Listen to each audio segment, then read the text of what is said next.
அவசியம் இல்லை, எல்லாத்துக்கும் தெரிஞ்சது தான். அன்னைக்கு ஒரு இடத்துல பேசியிருக்காரு, எனக்கு வந்து மத்திய ஜெயில்னு. அப்படி ஒரு சூழ்நிலை வரும்போது நான் அதை எதிர்கொள்வேன், அதுக்கு தயார். 1000 ரூபா யார்கிட்டாவது வாங்கிட்டு ஏமாத்திட்டேன்னு சொன்னான்னா நான் நீ சொல்றது கட்டுப்படுறேன். உன் மேல 16 கேஸ் இருக்குது, நீ புழல் சிறைக்கு போற. புரியுதா? அப்பாவிகளை ஏமாத்தி தான் நிக்கிறாங்க டான்ஸ் போட்டு, சரி கேட்டு பாருங்க. அப்பாவிகளை ஏமாத்தி எத்தனையோ பேர் கேஸ் போட்டிருக்கான். நீ அதிகாரத்தில் இருக்கும்போது கேஸ் போட்டு உன உள்ள வச்சு உதைச்ச. நான் மனசேன், யாருக்கிட்டாவது 1000 ரூபாய் இந்த அமைச்சர் ஏமாத்திட்டாரு, ஒரு வேலை வாங்கி கொடுத்துட்டாரு, வேலை வாங்கி கொடுக்கணும்னு சொன்னாரு, பணம் வாங்கிட்டாரு. அந்த ஜாதியில் பிறக்கல நான். புரியுதா? என்ன முடியுமா அந்த உதவியை செஞ்சு கொடுத்த பழக்கம். அதனாலதான் அவ்வளவு இக்கட்டான சூழ்நிலையிலும் அதிக வாக்குகளை போட்ட ஊராட்சி பஞ்சாயத்து நம்ம பஞ்சாயத்து. அதனால உள்ளாட்சி மன்ற தேர்தல் மிக முக்கியமான தேர்தல். அம்மாவுடைய கவர்மெண்ட், மாண்புமிகு தமிழகத்தினுடைய முதலமைச்சர் எடப்பாடியார் எதிர்கட்சிக்காரன் சொல்றான் சூப்பரா ஆட்சி செய்யறாருன்னு சொல்லி. உயர் நீதிமன்ற நீதிபதி ஒருத்தர் சொல்றார், இந்த மாதிரி நான் இது வரைக்கும் பார்த்ததில்லை, எல்லா ஃபைலும் கிளியர் பண்ணிடுறாரு, அப்பப்ப முடிவெடுத்துறாருன்னு சொல்லி. அம்மா இருந்தப்ப என்ன ஸ்கீம் கொடுத்தோமோ அத்தனையும் கொடுக்குறோம். ஒன்ன நிறுத்தி இருக்கிறோம்னு சொல்லுங்க, திமுக காரங்களை சொல்ல முடியுமா? தாலிக்கு 1 பவுன் தங்கம் கொடுக்கறோம்னு சொன்னா தங்க தலைவி இன்னைக்கு தாலிக்கு 1 பவுன் தங்கம் கொடுக்குறோம். முதல் கையெழுத்தை 20 கிலோ விலையில்லா அரிசிக்கு போட்டாங்க, இன்னைக்கு கொடுத்துக்கிட்டு தான் இருக்கிறோம். இப்பதான் மத்திய அரசு சொல்லுது உணவு பாதுகாப்பு திட்டம்னு சொல்லி ஒரு நபருக்கு 5 கிலோ உணவுப் பொருள் உறுதிப்படுத்த வேண்டும் என்று மத்திய அரசு சட்டம் கொண்டு வந்திருக்காங்க. ஆனா 8 வருஷத்துக்கு முன்னாடியே தமிழகத்தில் அத்தனை குடும்பங்களுக்கும் 20 கிலோ விலையில்லா அரிசியை கொடுத்த தலைவி புரட்சி தலைவி அம்மா அவர்கள்.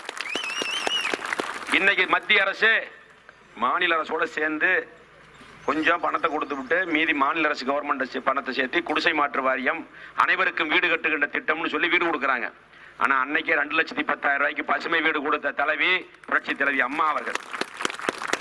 மத்திய அரசு இன்னைக்கு மருத்துவ காப்பீட்டு திட்டம் கொண்டாந்துருக்காங்க. ஆனால் 8 வருஷத்துக்கு முன்னாடியே விரிவுபடுத்தப்பட்ட காப்பீட்டு திட்டத்தை அறிமுகம் செய்த தலைவி புரட்சி தலைவி அம்மா அவர்கள். இந்திய துணை கண்டத்திற்கு முன்னுதாரணமாக திகழ்ந்த தலைவி புரட்சி தலைவி அம்மா அவர்கள். கர்ப்பிணி பெண்களுக்கு 18,000 கொடுக்கிறோம், ஓஏபி 1000 ரூபாய் கொடுக்கிறோம், 500 இருந்து 1000 கொடுக்கிறோம். நம்ம மாவட்டத்தில் 94 டிராக்டர் வாங்குறதுக்கு 50% மானியம் கொடுத்திருக்கிறோம். வேற எந்த ஸ்டேட்ல இருக்கு? 54 லட்சம் மாணவர்களுக்கு லேப்டாப் கொடுத்திருக்கிறோம்.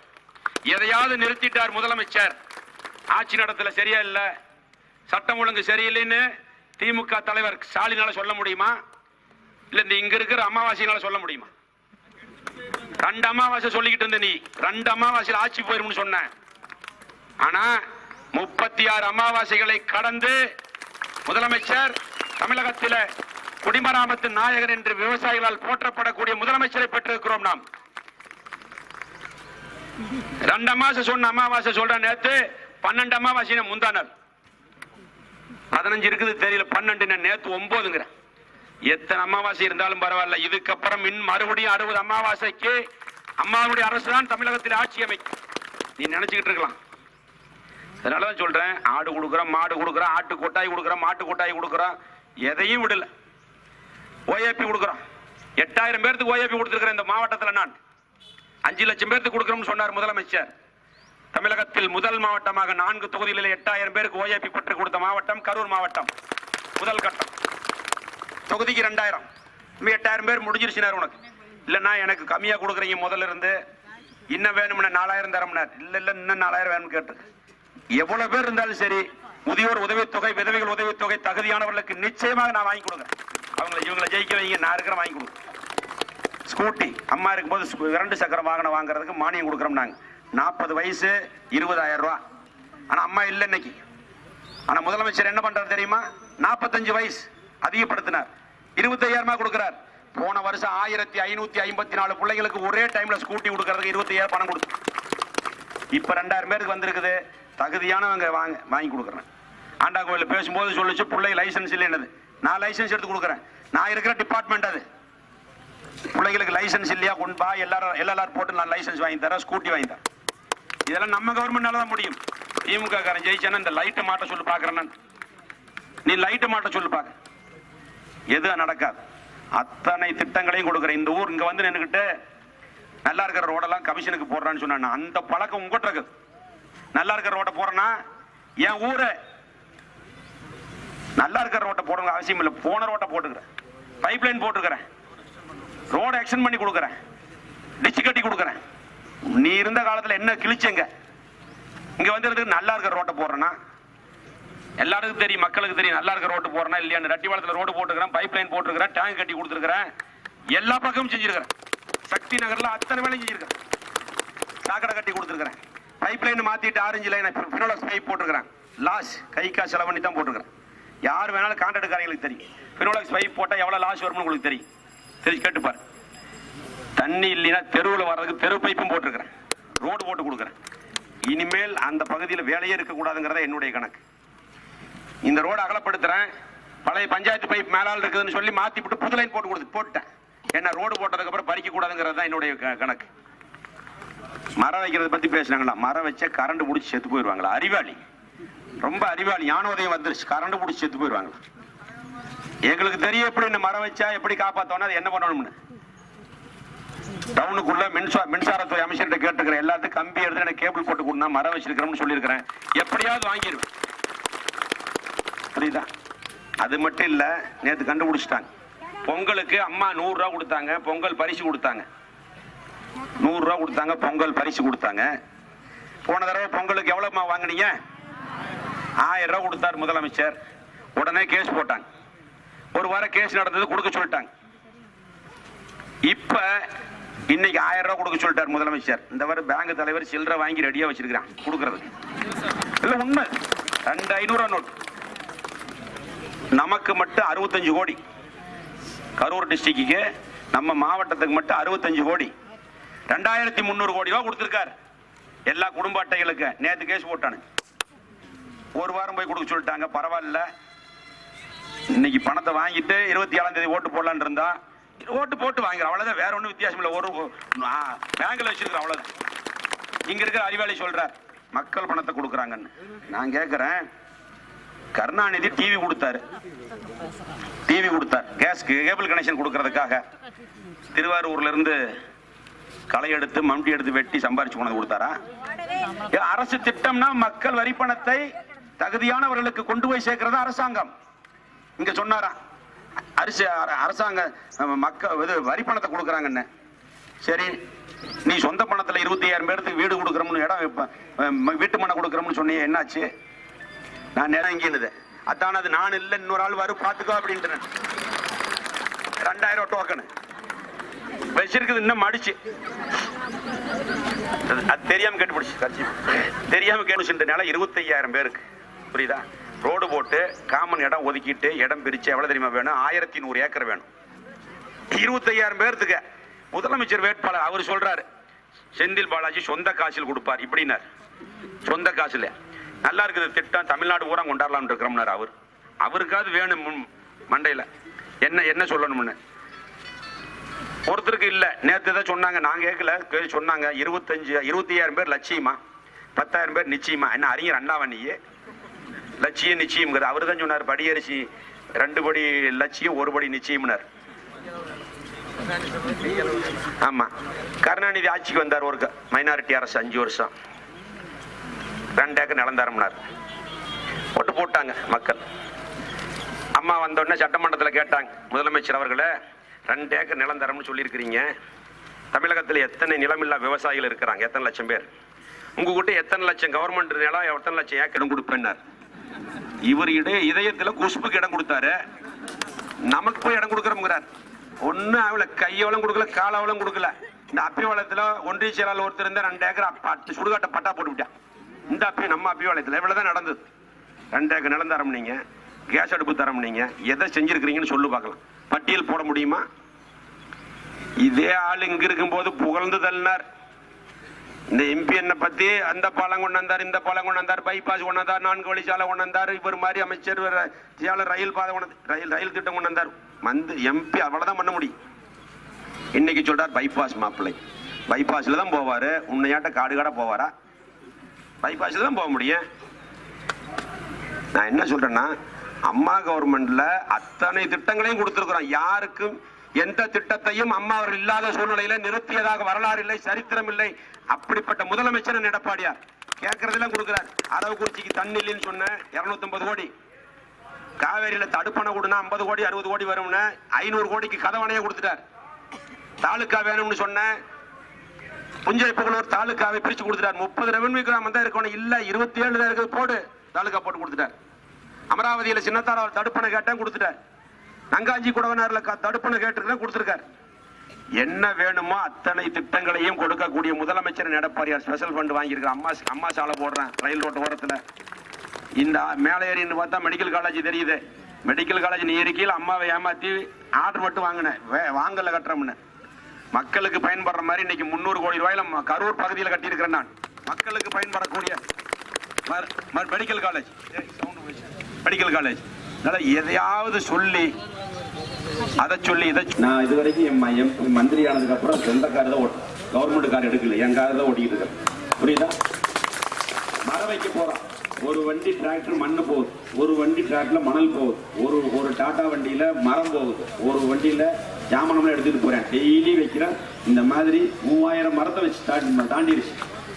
இப்ப எலெக்ஷன்னால வேலை நிற்குது. முடிஞ்சதுக்கு அப்புறம் தொடர்ந்து வச்சுக்கிட்டே இருப்போம். இதுக்கு யாருக்கு தயவும் இல்லை.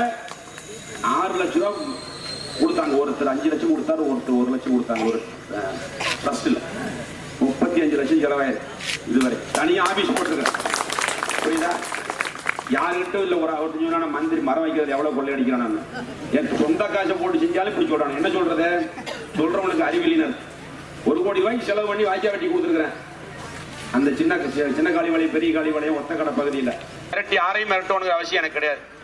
ஓட்டு போறது அவங்க சுதந்திரம். யாரை போய் மிரட்டுறேன்? நான் மிரட்டணுங்கிற அவசியம் கிடையாது. என்னமோ சாரா எது பிராந்தியில ஏதோ கமிஷன் வருதுன்னு சொன்னானா?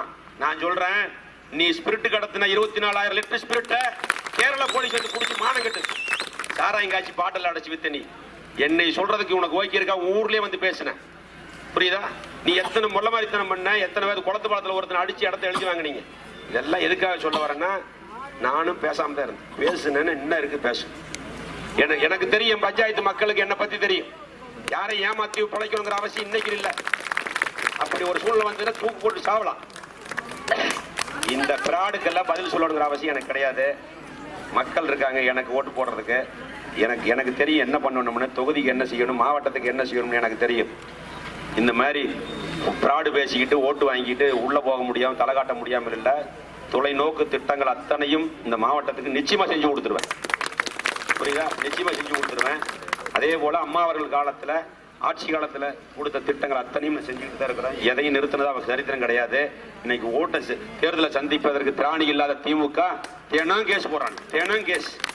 இப்ப கடைசியா இந்த 1000 ரூபாய் கேஸ் போட்டு நிறுத்திட்டீங்க. சீப் எடுத்து ஒளி வச்சுட்டா கல்யாணம் நின்று போகாது. சீப் எடுத்து ஒளி வச்சா கல்யாணம் நின்று போகாது. ஒரு வாரம் போய் மக்களுக்கு கொடுக்குறோம். நாங்க கொடுக்கறதுனால தடுக்க முடியுமா? தடுத்துப்பார். குடிமராமத்து நாயகன் சொல்லக்கூடிய முதலமைச்சர் எடப்பாடியார் நான் சொல்ல பக்கத்து வீடு போவாரு, பாப்பாரு, போன்ல பேசுவாருன்னு. இப்ப பேசுற போன்ல உங்களுக்கு முன்னாடி வேணாலும் அப்பேற்பட்ட முதலமைச்சர். வாய்க்கால்ல தண்ணி வரல, அரவக்குறிச்சி தொகுதியில் 2 பஸ்ஸை வச்சு கூட்டிட்டு போனேன். பஸ் வர லேட், அண்ணன் புறப்பட்டு வெளியே வந்துட்டார். நான் சொன்னேன் 100 பேர் வர்றாங்க, நான் பார்த்துட்டு தான் போறோம்னு. அவங்களுக்காக அரை மணி நேரம் வெயிட் பண்ணார். முடியுமா? அது இன்னைக்கு கடைசி வரைக்கும் தண்ணி உணர்ந்து கொடுத்துரு. கடைசியில் 20 நாள் எக்ஸ்டென்ஷன் வேணும்னு கேட்டாங்க. கடைசி அன்னைக்கு இந்த பசங்களை கேடு, கடைசி அன்னைக்கு ஃபைல் எடுத்துட்டு போய் ஓடணும் வீட்டுக்கு. இப்ப நாளைக்கு டேம் அடைக்க போறேன், இன்னைக்கு வந்து சொல்றேன். இல்லைன்னா 20 நாள் விடலினா கூட்ட போடையில எல்லாம் காஞ்சி போயிருமேன்னு சொன்னேன். அப்பவே கூப்பிட்டு 20 நாள் எக்ஸ்டெண்ட் பண்ணி கொடுத்த முதலமைச்சர் எடப்பாடி. உன்னால முடியுமா? அதனால சொல்றேன், நம்ம பஞ்சாயத்து, நம்ம கவர்மெண்ட், அம்மா கவர்மெண்ட் அத்தனை ஸ்கீமையும் கொடுக்குறோம். இந்த ஸ்கீம்ல ஓஏபி, ஸ்கூட்டி, ஆட்டுக்கொட்டாயி எல்லாம் எது வேணாலும் மனு கொடுங்க. நான் இருக்கிற வாங்கி தர்றதுக்கு. நன்றி, வணக்கம். ரெட்டலைக்கு ஓட்டு போடுங்க. நம்ம சேர்மனா இருந்தவர் திருவிக்கா சீனியர், நம்மால புள்ள பூச்சி வயிற்று வச்சு கட்டின மாதிரி என்னை குறைஞ்சிட்டே இருக்கேன். ஆமா, போட்டு பெண்டை எடுத்துறேன். அதை செய்யணும், இதை செய்யணும். இப்ப நான் சொல்றதுக்கு முன்னாடி சொல்லிட்டேன், சந்து பந்தல்ல சிமெண்ட் போட்டு கொடுக்குறானா சின்னட்டாங்க சொல்லிட்டு வாய். இந்த நம்ம பேங்க் தலைவர் இவங்கெல்லாம் இங்கேயே சுத்தி வர்ற ஆளுங்க. ஆறுகிட்ட சொன்னா என்ன வேலை நடக்கும்னு ஒரு தகுதி வேணும், ஒரு தரம் வேணும். எதுக்குமே எல்லாருக்கும் ஓட்டு போட மாட்டாங்க மக்கள். அதனால 2 பேர் 3 பேருக்கு ரெட்டலைக்கு ஓட்டு போடுங்க. சாந்திக்கு பூட்டு சாவி சின்னத்துக்கு பஞ்சாயத்து தலைவருக்கு ஓட்டு போடுங்க. தலைவராக வச்சு இந்த நம்ம ஊர்ல 2 பேர் தலைவராக வச்சேன். எல்லாத்துக்கும் தெரியும் யாருனால ஜெயிச்சாரு. நான் சொல்ல அவர் சொன்னார். மாப்பிள்ளை இல்லைன்னா நான் ஜெயிக்க மாட்டோம்னு அவர் சொன்னார் இதே இடத்துல. அதுக்கப்புறம் நீங்க நின்னுன்னு சொன்னார் போன தடவை, மறுபடியும் நிக்கிறோம்னார். நானும் சாமிநாதன் வீட்டுக்கு போனோம், போய் கேட்டேன் வேண்டாமான்னு சொன்னோம். இல்லை நிக்கிறதுன்னு முடிவு பண்ணிட்டேன், களத்தில் பார்க்கலாம்னார். இது சாமிநாதனுக்கான களத்தில் பார்க்கலாம்னார். களத்தில் பார்த்து ஜெயிச்சிட்டேன். ஏன்னா அவன் புதுசு. என்ன தெரியுமா சொன்னாங்க, பெரிய மாப்பிள்ளை ஜெயிச்சுவார், சின்ன ஆள் முடக்கடி தோத்து போயிடுவார். நான் டிஸ்ட்ரிக்ட்ல ஐஎஸ் ஓட்டுல ஓட்டு வாங்க வச்சேன். நான் சொன்னேன் எனக்காக ஓட்டு போடுங்கன்னு சொன்னேன். வந்த உடனே விஸ்வநாதபுரியில ஸ்கீம் போட்டேன். பசங்க நிக்கிறானு வெடிய பைப் தூக்கணும்.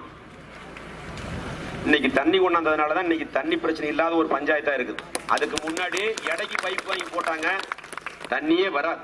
இன்னைக்கு பகல்ல மட்டும் தண்ணி விட, நான் தண்ணி விடணும்னு நினைச்சுன்னா ஒரு நாள் விட்டு ஒரு நாள் தண்ணி கொடுக்கலாம். அவ்வளவு பெரிய ஸ்கீம் வச்சிருக்கேன் கையில. காலையில 6 மணிக்கு போடுறானுங்க, ஆப்ரேட் நிக்கிறான் ரஞ்சித்.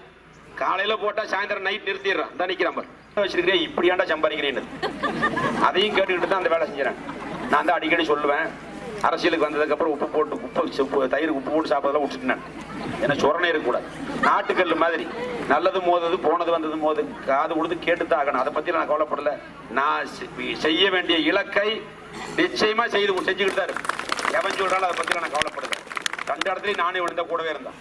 ராயல் இருக்கிறான் பார், வெடி சுத்திட்டே இருந்தேன் கூடவே. என்னோட பைப் தூக்கணும் வந்தான் இருக்கிறான் பார். பசங்கள் இருந்தா இல்ல படுசாதன் ஒரு பைப்போட வெயிட் 50 கிலோ. அதான் நிக்கிறான் பாரு. அவன் விலையை கொடுத்துக்கா, விலையன் 3 2 ஆடா 2 2 3 ஃபர்ஸ்டா ரைட். ஏன்னா எல்லாரும் பசங்களும் கூட இருந்தானே. விஸ்வநாதபுரியில் பைப் போட்டு கொண்டு வந்தான். இந்த தொகுதியில் மந்திரியா இருந்தா எனக்கு எத்தனை இடைஞ்சல் கொடுத்த நீ.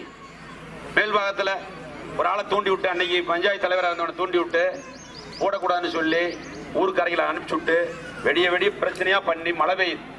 பைப் உடஞ்சு போன பைப்பை மாத்தி கொடுக்குறோம்னு சொல்றேன். நீ போட்ட பைப்பு வாங்கி கொண்டு வந்து இறக்கியாச்சு.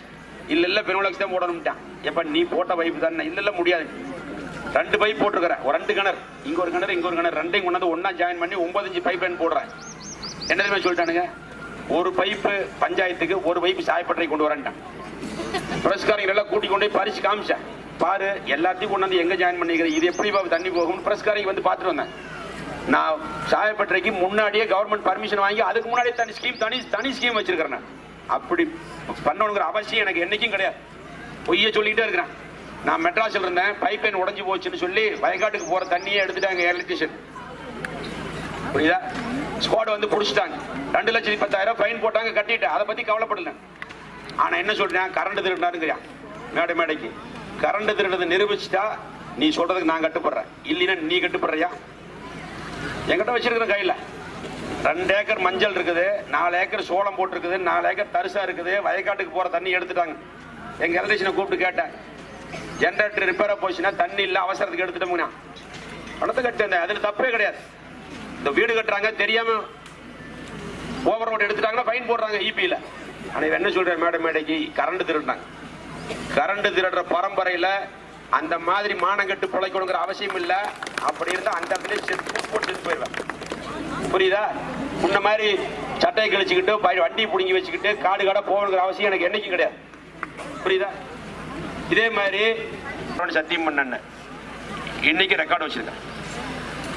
நீ எல்லாத்துட்டு முல்லை வாங்கிட்டு கொடுக்கல. எங்கிட்ட என்ன பாண்டு பத்திரம் இருக்குது, 13 வருஷம் ஆகுது. 13 வருஷம் ஆகுது பணம் வாங்கி கொடுத்து ஒரு நாள் கட்டல. பாண்டும் பத்திரம் இன்னும் கையில் வச்சிருக்க. நீ பேசலாமா? என்ன பத்தி பேசுறது யோக்கி இருக்கா? அதனாலதான் சொல்றேன், இதெல்லாம் பிராட். எனக்கு அப்படி அவசியம் அரசியல் பண்ண அவசியம் இல்லை. ஆகும்னு சொல்றேன். நேர்மையா நடக்கணும்னு சொல்லக்கூடியவன் முடிஞ்ச அளவுக்கு 10 பேருக்கு உதவி செய்யணுங்கிற எண்ணம் இருக்கக்கூடிய ஆள் தான். யாரையும் கெடுக்கணுங்கிற அவசியம் இல்லை. அப்படி கெடுக்கணும்னு நினைச்சிருந்ததுன்னா எனக்கு பண்ண சிரமத்துக்கு மேல்பாகத்தில் இன்னைக்கு நிற்கிற வேட்பாளராக நிற்கக்கூடிய பெரியசாமிய நான் கவர்மெண்ட் கையில் இருக்கு, நான் பண்ணியிருக்க முடியும், சிரமத்தை கொடுத்துருக்க முடியும் இல்லையே. சரி, அவ தெரியாம பண்ணிட்டான், விட்டுரு அதோட. இப்போ வந்து எலெக்ஷன் நிற்கிறோம்னா தம்பி உள்ளாட்சி எல்லாரும் வேணா நிற்கலாம். பில்லு வரல, 10 லட்சம் பாக்கி இருக்குதுன்னு சொன்னா கூப்பிட்டு பிடிஐ கூப்பிட்டு அவன் வேலை செஞ்சிருந்தான்னா அந்த பணத்தை கொடுத்துருங்க அந்த பையனுக்குன்னு சொல்லிட்டேன். ஆனால் நீயே எல்லாத்தையும் பழி வாங்குற. நம்ம ஆரி மிரட்டணுங்கிற அவசியம் எனக்கு கிடையாது. எனக்கு இருக்கிற பசங்க இருந்தால் போதும், மக்கள் இருந்தால் போதும். மக்களுக்கு என்னை பற்றி தெரியும்.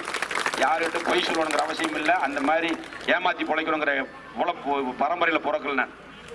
அதனால இன்னைக்குன்னு இல்லை, என்னைக்கு உண்மையை சொல்லி ஓட்டு கேட்பேன் நான். எனக்கு ஓட்டு போடுறதுக்கு மக்கள் இருக்காங்க.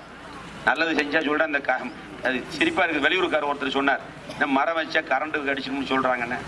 யார் சொன்னார்? ஒரு அவனை செருப்பால் அடினார் ஒரு டாக்டர் கல்யாண மண்டபத்தில் எல்லாத்துக்கும் முன்னாடி. அதனால என்ன முடியுமோ, நம்ம ஒரு வாய்ப்பு கிடைச்சிருக்குது, அந்த வாய்ப்பு கிடைச்சதுல 10 பேருக்கு உதவி பண்ணணும், நல்லது செய்யணும், தொகுதி மக்களுக்கு நல்லது செய்யணுங்கிற எண்ணத்தில் இருக்கக்கூடிய ஆள். என் டிபார்ட்மெண்ட் வரைக்கும் அப்படித்தான். இந்த டிபார்ட்மெண்ட்டுக்காரங்க கீழே நிற்கிறாங்க. என் டிபார்ட்மெண்ட் வரைக்கும் அப்படித்தான். டிரான்ஸ்போர்ட் கார்பரேஷனாக இருந்தாலும் சரி, மோட்டார் வெஹிக்கிளாக இருந்தாலும் சரி, என்ன அதில் நல்லது செய்ய முடியுமோ அத்தனை செஞ்சிருக்கிறேன். இன்னைக்கு பஸ் பக்கத்து ஸ்டேட்ல இருந்து வந்து பார்த்துட்டு போறாங்க, எப்படி தமிழ்நாட்டில் இதெல்லாம் சாத்தியம்னு. அப்படி பஸ் விட்டுருக்கிறேன் நான். புரியுதா? அதனால இருக்கிற இடத்துல தெளிவா இருக்கணும், இருக்கிற இடத்துக்கு விசுவாசமா இருக்கணும், ஓட்டு போட்ட மக்களுக்கு நல்லது செய்யணும். அதுதான் என்னுடைய பாலிசி. அதனால உள்ளாட்சி மன்ற தேர்தல் மிக முக்கியமான தேர்தலில் இவங்க 3 பேர்த்துக்கும் ரெட்டலைக்கு ஓட்டு போடுங்க, பஞ்சாயத்து தலைவருக்கு பூட்டு சாவிக்கு ஓட்டு போடுங்க. நான் இருக்கிறேன், எந்த நேரமா இருந்தாலும் சரி. அன்னைக்கு ஒரு பிரச்சனை பசங்களுக்கு தெரியும், 4 மணிக்கு 3:30 மணிக்கு அவனை எனக்கு அடிச்சாங்க. நான் அப்பதான் போய் படுத்து ஆஃப் பண்ணிட்டேன், சுவிட்ச் சைலண்ட்ல போட்டேன். அவனை எழுப்பி நேரா ஸ்பாட்டுக்கு போய் செஞ்சு கொடுத்துட்டு வந்தானே இல்லையா கேட்டுப்பேன். 3:30 மணிக்கு நீ நல்ல நாள்ல போனே எடுக்க மாட்டேன். நினைக்க கட்சிக்காரனுக்கு ஒரு ஆபத்துனா உன்னை பிடிக்கிறதே பெருசா இருக்கு. அப்படிலாம் கிடையாது. இன்னைக்கு இல்லை, எந்த நேரம் வந்தாலும் சரி எனக்கு சப்போர்ட்டா பசங்க இருக்காங்க. இல்லை சும்மாவே இருக்க மாட்டானு, சுத்திக்கிட்டே இருக்கக்கூடிய ஆளுக்கு தான். உங்களுக்கு என்ன வேணுமோ அவங்கள கேளுங்க, நிச்சயமா செஞ்சு கொடுத்துருவாங்க. மறந்துடாதீங்க, அம்மா கவர்மெண்ட் நம்மளாலதான் முடியும், மற்றவங்க 6 நாளைக்கு எதையும் செய்ய முடியாது. சொல்லலாம் வாயில வேணா. எம்பி ஆகி போயிருக்காங்க. இன்னைக்கு டெல்லியில் என்ன வேலை செய்ய முடியுது? சொந்த எம்பி நிதியை கூட இன்னும் வாங்கி ஒரு வேலை செஞ்சு கொடுக்க முடியல. எம்எல்ஏ எதிர்கட்சியில் எம்எல்ஏ இருக்கிறாங்க, என்ன பண்ண முடியும்? அதனாலதான் சொல்றேன், கவர்மெண்ட் நம்ம கவர்மெண்ட், முதலமைச்சர் நல்ல முதலமைச்சர், என்ன கேட்டாலும் நம்ம கொடுக்குறாரு. கரூருக்கு என்ன வேணுமோ அதை கொடுக்குறாரு. கேட்கறது எல்லாம் கொடுக்கக்கூடிய முதலமைச்சரை பெற்றிருக்கிறோம். என்னக்கா போட்டுதான் அவனை பிடிச்சிக்கோ விடாது. 5 அடி இருக்குதா, அதுக்கு நீயே போட்டு கொடுத்தலாம் நம்மளோட சொந்த காசு. அதனால மறந்துடாதீங்கம்மா, ரெட்டலைக்கு ஓட்டு போடுங்க, பூட்டு சாவி சின்னத்துக்கு ஓட்டு போடுங்க. நம்முடைய பஞ்சாயத்து, நம்ம ஊரு, நம்ம தொகுதி, நம்ம மாவட்டம் என்பதுல எந்த நேரத்திலையும் நான் விடாப்பிடியா இருப்பேன்.